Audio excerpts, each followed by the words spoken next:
Bienvenue à tous pour une nouvelle plongée, cette fois au cœur de l'affaire Kennedy. Ah, l'affaire Kennedy. On va essayer d'éclaircir ensemble les zones d'ombre de cet événement. Un événement qui continue, vous savez, de fasciner, Oui. d'interroger Ah. l'assassinat de John F. Kennedy. Et pour ça, on a une tonne de documents. Oui. Des rapports d'enquête, des analyses d'experts. Tout un tas de pièces d'un puzzle assez complexe. Exactement. Qu'on va essayer d'assembler. Un puzzle dont il manque peut-être des pièces encore aujourd'hui. Ah, c'est ça qui est fascinant. Ou dont l'agencement, même après toutes ces années, Oui. continue de susciter des débats. C'est ça qui rend cette affaire aussi captivante. Alors, on va commencer, si vous voulez bien, par ce qu'on appelle le mystère de la cellule. Oui. Il y a un certain John Elrod, vous avez peut-être entendu parler de lui, Ah oui. qui affirme avoir partagé la cellule de Lee Harvey Oswald. Oui, à Dallas. Oui, à Dallas. Le jour même de l'assassinat. Le 22 novembre 1963, c'est ça. Exactement. John Elrod aurait été arrêté, placé en détention et se serait retrouvé dans la même cellule que Lee Harvey Oswald. Le plus incroyable dans tout ça, c'est que le FBI, au départ, a nié cette affirmation. C'est là que ça devient intéressant. Tout à fait. Parce qu'on a ensuite retrouvé des archives de la police de Dallas. Oui. Et ces archives semblent confirmer l'arrestation d'Elrod ce jour-là. Ce qui nous amène à une question essentielle. Oui. Si Elrod dit vrai, que s'est-il réellement passé dans cette cellule? Ah, c'est la grande question. Est-ce qu'il a échangé avec Oswald? Oui. Si oui, sur quoi? Exactement. Et comment expliquer le démenti initial du FBI? Alors, ce qui est intéressant, c'est qu'Elrod décrit Oswald comme quelqu'un de très calme. D'un calme presque troublant. Oui. Face à la gravité des accusations qui pesaient contre lui. Oui. Et le frère d'Elrod corrobore cette version des faits. Ah oui. Il affirme qu'Elrod lui avait bien parlé de sa rencontre avec Oswald en prison. D'accord. Mais il y en a un. Un policier de Dallas. Oui. H.R. Arnold prétend ne pas connaître Elrod. Ah bon.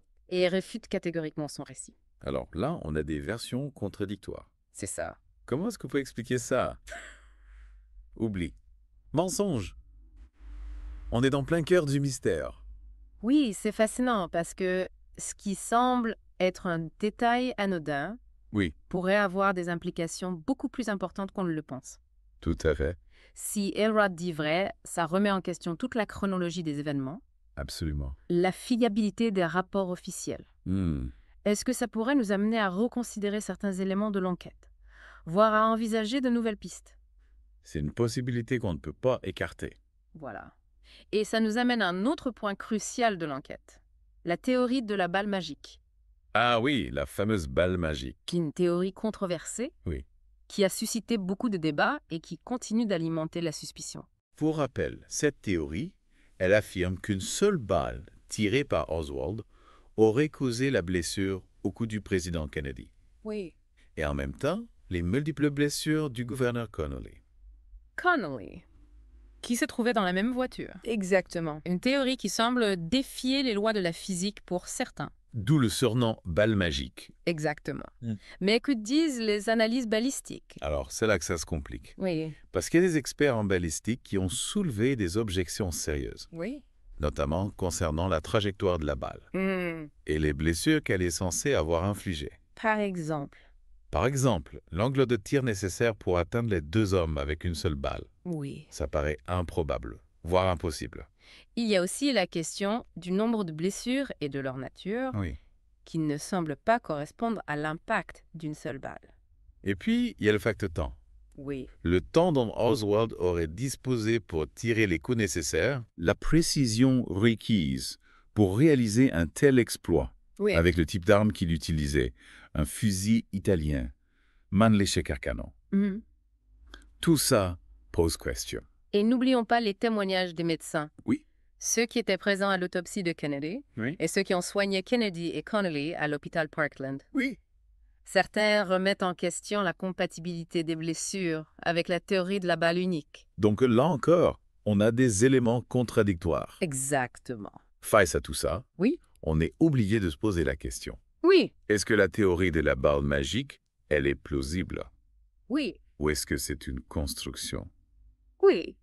Une construction fragile. Oui. Destinée à soutenir la thèse du tireur isolé. C'est la grande question. C'est une question qu'il faut se poser. Parce que si cette théorie s'effondre, ça ouvre la porte à d'autres scénarios, Exactement. d'autres suspects potentiels. Tout à fait. Et ça nous amène tout naturellement à un autre élément clé de l'enquête. Ouais. Les témoignages des témoins oculaires Mhm. Mhm. et les preuves photographiques. Des éléments qui peuvent nous aider à reconstituer le puzzle, Oui, mais qui peuvent aussi semer le doute. absolument. Alors, qu'est-ce qu'on a comme témoignage? On a beaucoup de témoins Oui. qui ont donné leur version des faits, qui ont décrit ce qu'ils ont vu, ce qu'ils ont entendu. Certains affirment avoir vu Oswald tirer depuis la fenêtre du Texas School Book Depository, tandis que d'autres décrivent des coups de feu provenant d'autres directions, Ah oui. ce qui suggère la présence d'un deuxième tireur. La question c'est, est-ce que ces témoignages y concordent avec les conclusions officielles de la commission Warren? Pas toujours. Non. Il y a des incohérences, Oui, des divergences qui alimentent le doute, oui. la suspicion. Certains témoignages ont été écartés, Oui. minimisés. Voire discrédités par la commission. Ce qui a contribué, bien sûr, à alimenter les théories du complot. Et au niveau des preuves photographiques, qu'est-ce qu'on... On a le fameux film Zapruder, Ah oui. qui a capturé les instants fatidiques de l'assassinat. On a des photos prises par d'autres passants ce jour-là. Des éléments précieux, Oui. mais qui soulèvent aussi des questions. Oui. Le film Zapruder, par exemple, Bien. il montre des éléments troublants, Oui. des incohérences qui laissent penser à une possible manipulation. Oui. Par exemple, la vitesse et la direction des mouvements de la tête des Kennedy après l'impact de la balle ne semblent pas correspondre à la trajectoire officielle de la balle magique. Il y a aussi le problème des documents photographiques manquants. Ah oui.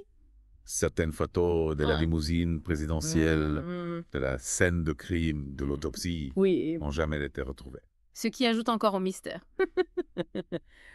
Alors, comment interpréter tous ces éléments? Les témoignages contradictoires, les images troublantes, les photos manquantes. Est-ce que tout ça s'imbrique de manière cohérente? Oui. Ou y a-t-il des zones d'ombre qui persistent? C'est à nous d'essayer d'y voir plus clair. Tout à fait. En examinant chaque élément avec attention, en recoupant les informations, en recherchant les contradictions. Absolument. Et pour ça, on va s'intéresser à une piste qui nous emmène au cœur de la guerre froide, des tensions internationales. La piste cubaine. Une piste qui met en lumière les enjeux géopolitiques de l'époque. Oui, on va parler notamment de David Ferry. Ah oui, David Ferry. Un pilote aux multiples facettes, soupçonné d'avoir des liens avec des groupes anticastristes. Oui. Et peut-être même avec la CIA. Un personnage énigmatique qui aurait rencontré Lee Harvey Oswald avant l'assassinat. Il y a aussi un lien avec Jack Ruby. Ah oui. L'assassin d'Oswald. Un lien qui complexifie encore le récit. Oui. Et qui soulève de nombreuses questions. Quelle était la nature exacte de la relation entre Ferry et Oswald? Quel était le rôle de Ruby dans cette affaire? Agissait-il seul? Oui. Ou était-il manipulé par des forces occultes? Des questions qui nous obligent à explorer les coulisses de la guerre froide. Les tensions entre les États-Unis et Cuba. Une période trouble où les alliances secrètes, les opérations clandestines, les jeux de pouvoir étaient monnaie courante. Alors, Ferry semble pion dans un jeu plus grand, manipulé par des forces occultes. Oui. Quel était son rôle dans l'assassinat de JFK? Autant de questions qui restent en suspens et qui nous invitent à poursuivre notre exploration. Pour terminer cette première partie de notre plongée, on va s'intéresser à un autre mystère. La disparition du film de Clint Hill. Kent Hill, l'agent des services secrets, qui a sauté sur la limousine présidentielle après les tirs. Il avait une vue imprenable sur la scène. Absolument. Et il aurait filmé l'assassinat. Oui, avec sa caméra personnelle. Un film qui aurait pu être une pièce maîtresse du puzzle. Oui. Nous offrir des images inédites de l'attentat. De ses conséquences immédiates. Mais ce film, il a disparu. Sans laisser de traces. Disparu. Une disparition qui soulève de nombreuses interrogations. Oui. Que contenait ce film? Pourquoi a-t-il disparu? Oui. Qui a pu avoir intérêt à le faire disparaître? Autant de questions auxquelles nous tenterons de répondre dans la suite de notre exploration. Exactement. En attendant, je vous invite à relire attentivement les documents que vous nous avez fournis, Oui, à repérer les détails qui vous semblent importants, les contradictions, les zones d'ombre. oui, L'assassinat de JFK est une affaire complexe oui. et c'est en analysant chaque élément avec un regard critique Oui, qu'on peut espérer se rapprocher de la vérité. c'est ça l'objectif. Voilà. Bon, on reprend notre exploration de l'affaire JFK.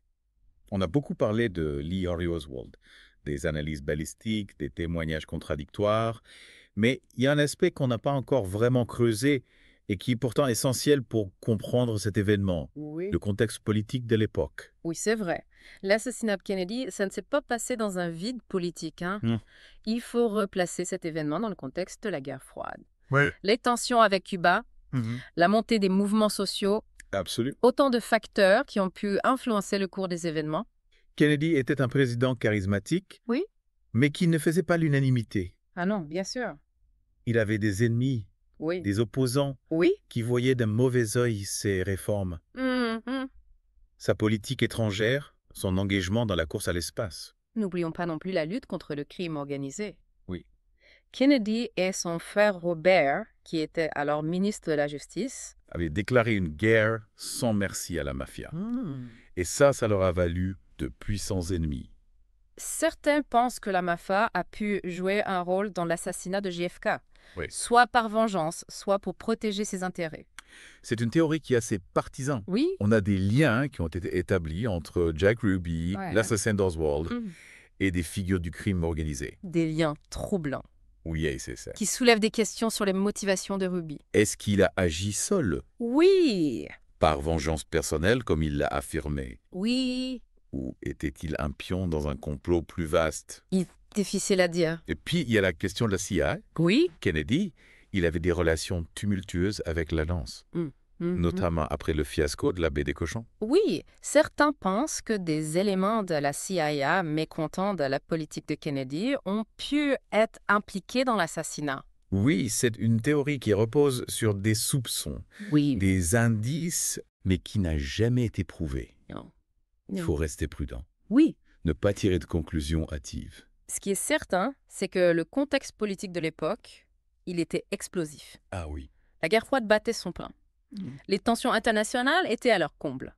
Et les États-Unis étaient engagés dans une lutte sans merci contre le communisme. L'assassinat de JFK, c'est pas un événement isolé. Non.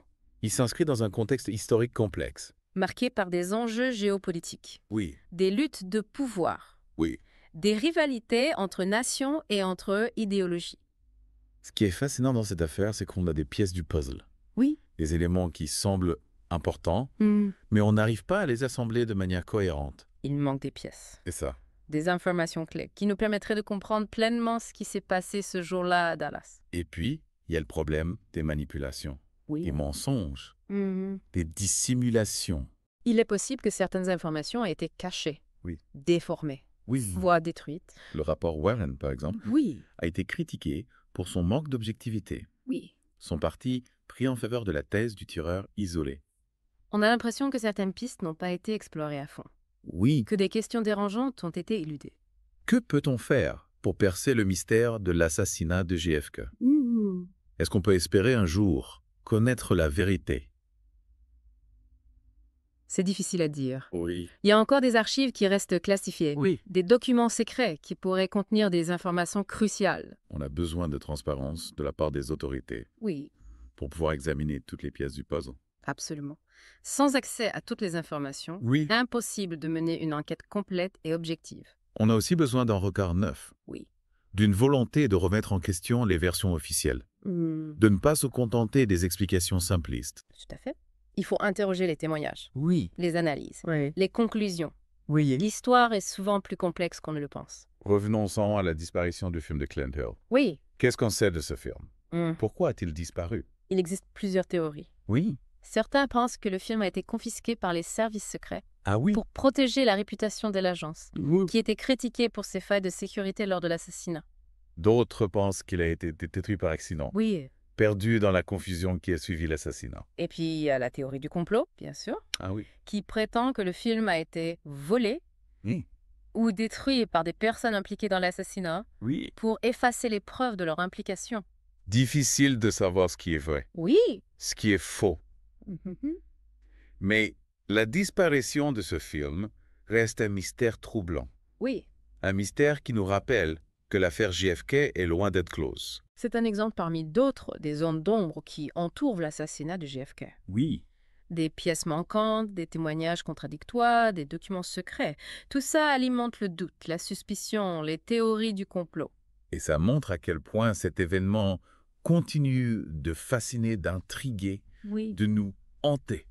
L'assassinat de JFK est une blessure qui n'a jamais vraiment cicatrisé. C'est une plaie ouverte dans l'histoire américaine Oui. qui continue de saigner.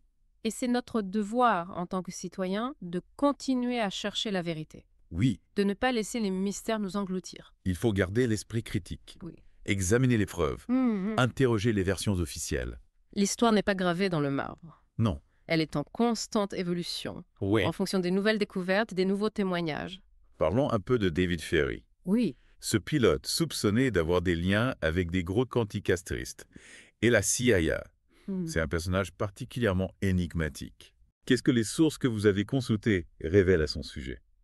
Elle mentionne effectivement des liens entre Ferry et des groupes anticastristes. D'accord. Il aurait participé à des opérations clandestines visant à renverser le régime de Fidel Castro.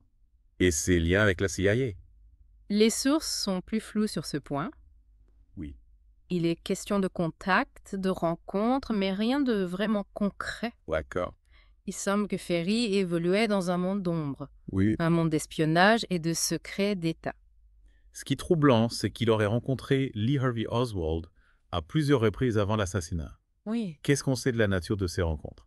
Là encore, les sources sont contradictoires. Oui. Certains témoins affirment qu'ils ont vu Ferry et Oswald ensemble, discutant de manière animée. D'accord. Mais on ignore le contenu de leur conversation. Ce qui est certain, c'est que Ferry était un personnage complexe, aux multiples facettes. Un pilote expérimenté, Oui. un anticommuniste, convaincu, un aventurier assoiffé de sensations fortes. Oui. Autant de traits de caractère qui ont pu le conduire à jouer un rôle, quel qu'il soit, dans l'affaire JFK. Ce qui est frappant, c'est le nombre de zones d'ombre qui entourent sa vie. Oui. Des voyages mystérieux, des contacts avec des personnages louches, des activités clandestines. Ferry était un homme qui aimait jouer avec le feu. Oui. Et il est possible qu'il se soit brûlé les ailes. Sa mort, survenue quelques mois après l'assassinat de Kennedy, dans des circonstances troubles, n'a fait qu'ajouter au mystère.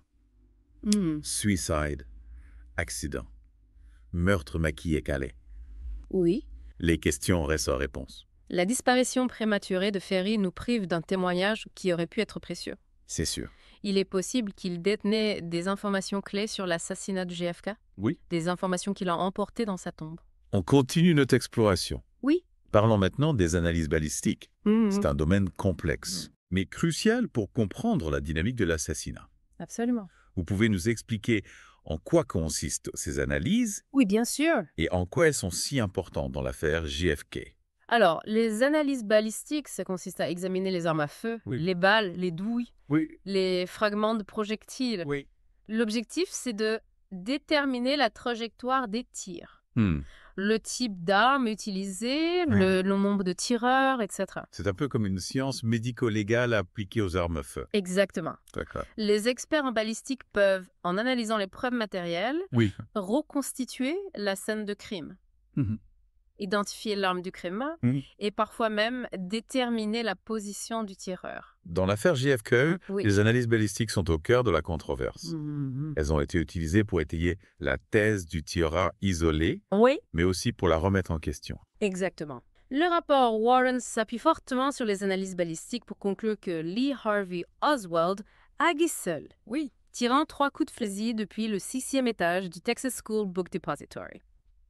Mais ces analyses ont été contestées par de nombreux experts qui ont pointé des incohérences, des erreurs, des manipulations possibles. Oui, par exemple, la fameuse théorie de la balle magique. Ah oui. Qui postule qu'une seule balle a traversé le corps du président Kennedy et a blessé le gouverneur Connolly. Oui. Cette théorie a été vivement critiquée. Pourquoi est-ce qu'elle est si controversée, cette théorie? D'abord, la trajectoire de cette balle est improbable. Oui. Pour atteindre les 2 hommes avec une seule balle, Oui. il faudrait un angle de tir très précis. Oui. Et il est difficile de croire qu'Oswald ait pu réaliser un tel tir avec un fusil aussi rudimentaire que le Mannlicher Carcano. Ensuite, il y a la question des blessures. Oui? Les blessures de Kennedy et de Connally ne semblent pas correspondre à l'impact d'une seule balle. Non, la balle aurait dû traverser plusieurs eaux, changer des directions Oui. et infliger des blessures différentes. De plus, certains experts remettent en question la précision du fusil utilisé par Oswald. Oui, le Mannlicher Carcano est un fusil peu précis. Oui. Il est difficile de croire qu'Oswald ait pu toucher 2 cibles mobiles avec une telle arme. Il y a aussi la question du nombre de balles qui ont été tirées. Oui. Certains témoins ont affirmé avoir entendu plus de 3 coups de feu, ce qui suggère la présence d'un deuxième tireur. C'est exact. Des analyses acoustiques ont été réalisées, Oui. mais les résultats sont controversés. Ah oui. Certains experts affirment qu'elles prouvent l'existence d'un deuxième tireur, Oui. tandis que d'autres les jugent peu fiables. On se retrouve face à un dilemme. Oui. Les analyses balistiques sont importantes, Oui, mais elles ne sont pas infaillibles. non.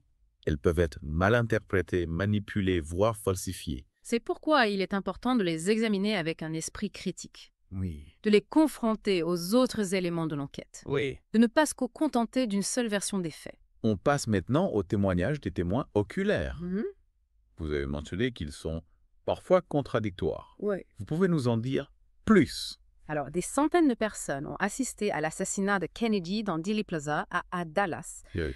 Beaucoup d'entre elles ont décrit ce qu'elles ont vu, entendu ou ressenti. Et ces témoignages ne sont pas toujours cohérents. Non. D'accord. Certains témoignages concordent avec la version officielle du tireur isolé. Oui. Ils décrivent Lee Harvey Oswald tirant depuis la fenêtre du 6e étage du Texas School Book Depository. Mais d'autres témoignages remettent en question cette version. Oui. D'accord? Certains témoins parlent de coups de feu provenant d'autres directions, Ah oui. notamment de la butte herbeuse, Oui. une zone qui est située en face du cortège présidentiel. D'autres parlent de la présence de plusieurs tireurs, de la rapidité des tirs, Oui. de la précision des coups. Comment expliquer ces contradictions?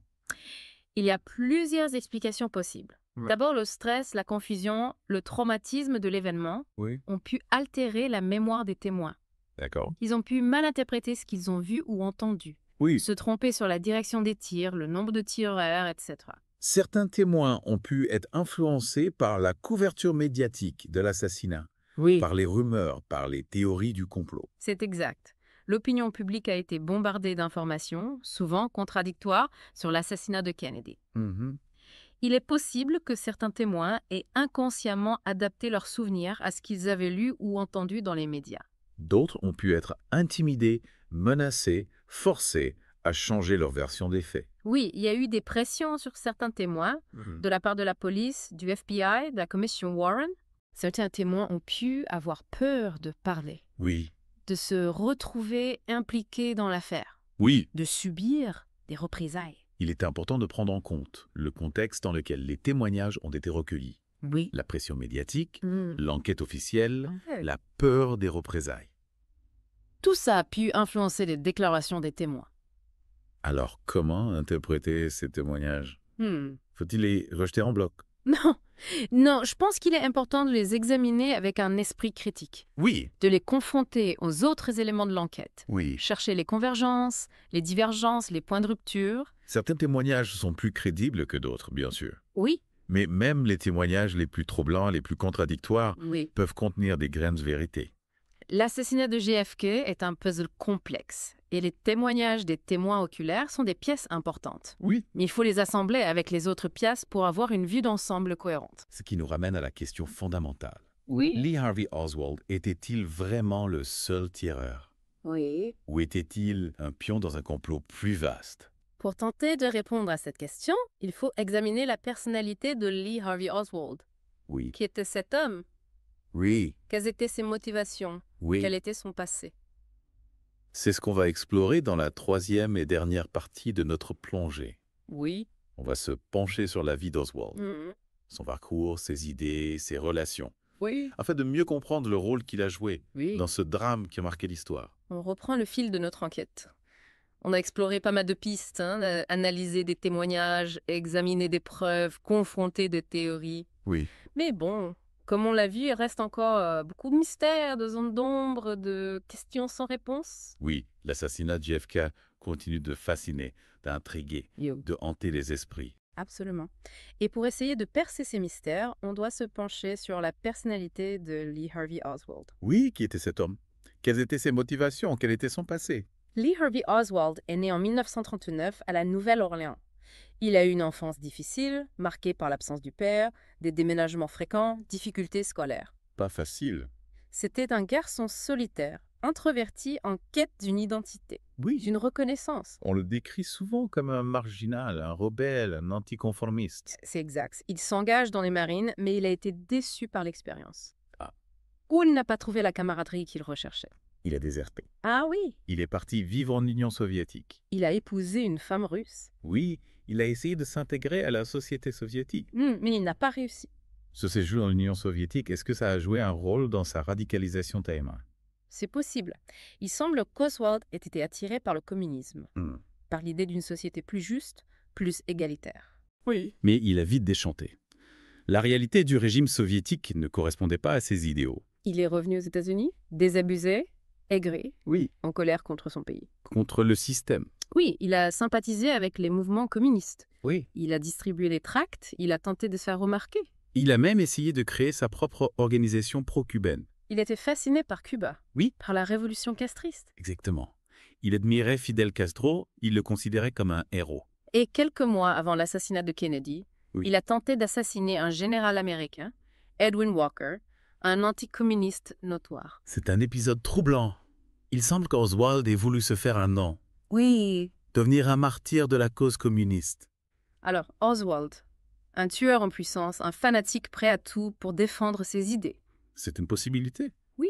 Mais il faut aussi prendre en compte d'autres éléments. Oui, bien sûr. Est-ce qu'Oswald était manipulé? Non. Oui. Est-ce qu'il était utilisé par des forces occultes? Était-il la victime d'un complot? C'est là que les choses se compliquent. Oui. Il y a des éléments troublants dans la vie d'Oswald. Oui. Des rencontres suspectes. Des voyages inexpliqués. Des contacts avec des personnes liées à la CIA, au FBI, à la mafia. Oui, des zones d'ombre, des contradictions, des mystères qui entourent sa personnalité, ses motivations, ses actions. Certains pensent qu'Oswald était un agent double, Oui. travaillant à la fois pour les Soviétiques et pour les Américains. D'autres pensent qu'il était un pion manipulé par la CIA, Oui. chargé d'assassiner Kennedy dans le cadre d'un coup d'État. Il y a aussi la théorie de la mafia, Oui. qui prétend qu'Oswald a été engagé par la mafia pour tuer Kennedy. Oui, qui avait déclaré la guerre au crime organisé. C'est ça. Difficile de démêler le vrai du faux dans cette affaire. Oui. Les preuves sont souvent contradictoires, les témoignages sont parfois suspects. Les motivations des différents acteurs restent obscures. Ce qui est certain, c'est que la personnalité de Lee Harvey Oswald est un élément clé du puzzle. Oui. Pour comprendre l'assassinat de JFK, il faut comprendre Oswald.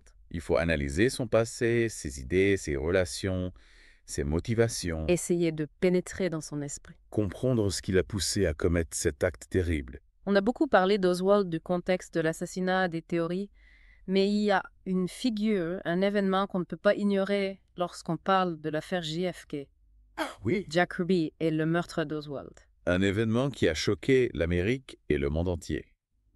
2 jours après l'assassinat de Kennedy, Oswald est abattu en direct à la télévision, Oui. dans les sous-sols du commissariat de Dallas. Par Jack Ruby, un gérant de boîte de nuit. Un personnage troublant aux liens supposés avec le crime organisé. Exactement. Et ce meurtre soulève une multitude de questions. Ah oui. Pourquoi Ruby a-t-il fait ça? Était-il un fanatique, agissant seul, voulant venger la mort du président? Ou était-il manipulé, faisant partie d'un complot plus large, visant à faire taire Oswald définitivement à l'eau? Les motivations de Ruby restent obscures. Il a affirmé avoir agi par impulsion, par chagrin. Oui. Mais beaucoup ont du mal à croire à cette version. Son passé, ses relations, ses comportements laissent entrevoir des liens avec le milieu du crime organisé. Oui. Des connexions troubles qui alimentent les théories du complot. Ce meurtre a ajouté une couche supplémentaire de mystère à l'affaire JFK. Oui. Il a renforcé les doutes sur la thèse du tireur isolé, alimenté les spéculations sur un complot plus vaste. On se retrouve avec plus de questions que de réponses. Qui était Jack Ruby? Pourquoi a-t-il tué Oswald? Agissait-il seul ou faisait-il partie d'un engrenage plus complexe? C'est là que l'esprit critique doit entrer en jeu. On doit examiner les faits, les témoignages, les zones d'ombre. Oui. Essayer de comprendre ce qui s'est passé. L'assassinat de JFK, c'est un événement qui a marqué l'histoire, qui a traumatisé l'Amérique et le monde. Il nous force à réfléchir à la nature du pouvoir, À la fragilité de la démocratie. au danger de la violence politique. Et même si on ne trouve jamais toutes les réponses, même si des zones d'ombre persistent, Oui, il est important de ne pas abandonner la quête de la vérité. l'histoire est un puzzle complexe, Oui. et chaque pièce qu'on trouve nous permet de mieux comprendre l'image d'ensemble. C'est en continuant à explorer, à analyser, à interroger qu'on peut espérer se rapprocher de la vérité, même si elle est difficile à accepter. Alors, on continue à chercher, à fouiller, à creuser. L'affaire JFK est un défi pour notre intelligence, pour notre capacité à discerner le vrai du faux. Et c'est en gardant l'esprit ouvert, en confrontant les informations, en débattant des idées qu'on peut espérer faire la lumière sur cet événement tragique et énigmatique. L'histoire n'est jamais figée. Elle est en constante évolution. Et c'est en continuant à l'interroger qu'on peut espérer mieux comprendre notre passé, notre présent et peut-être même notre avenir. L'assassinat de JFK est une tragédie qui nous hante encore aujourd'hui. Hmm. C'est un événement qui a bouleversé le monde. Qui a changé le cours de l'histoire. Et même si on ne connaît pas toute la vérité, même si des zones d'ombre persistent, on doit continuer à chercher, à explorer, à interroger. Car c'est en comprenant le passé qu'on peut espérer construire un avenir meilleur. Un avenir où la violence politique n'aura plus sa place. Un avenir où la vérité, la justice, la liberté triompheront.